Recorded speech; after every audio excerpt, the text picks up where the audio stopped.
Is the gentleman For recognized? 5 minutes. The gentleman from New Jersey is recognized for 5 minutes. Thank you, Madam Speaker. Thank you. You know, the Wall Street Journal accused us of trying to micromanage this war. Well, this president has not listened to the generals, he hasn't listened to the American people, and he hasn't listened to the Iraqi people.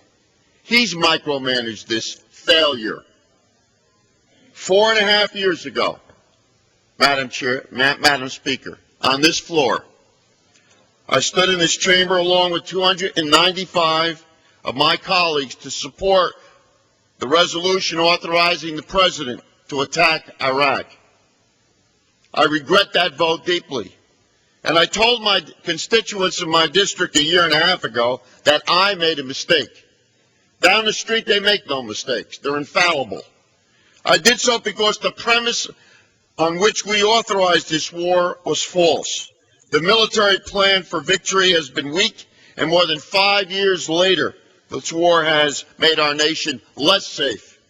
We stand ready to vote on a different resolution that could take a significant step towards remedying the historic mistake we made in October of 2002. The troop escalation advocated by President Bush will only widen our involvement in this conflict and put more brave American troops in the middle of a vicious civil war.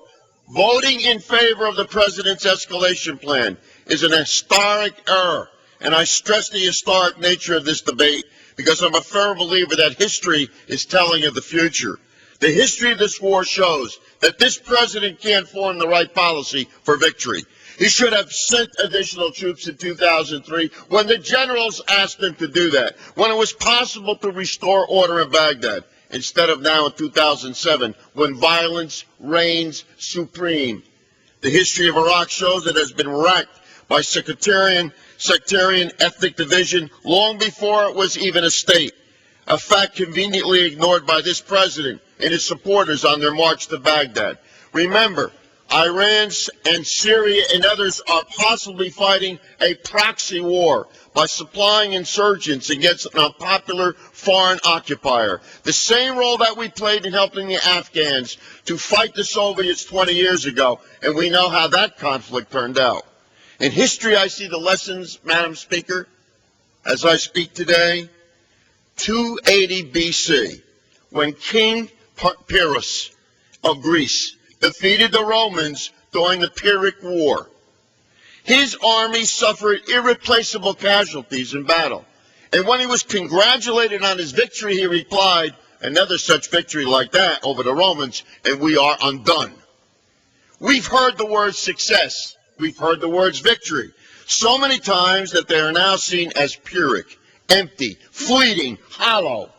The lesson is clear. The president's escalation plan offers an illusion, but only the real hope is that it offers a Pyrrhic victory at best. Our armed forces have been used, abused, refused, and accused. They've overstretched. They're ill-equipped from the very beginning. Don't tell us we don't support the troops when you did not give what they deserved in the field of battle. Our military readiness to fight the ongoing war on terror is now in serious doubt because of this war.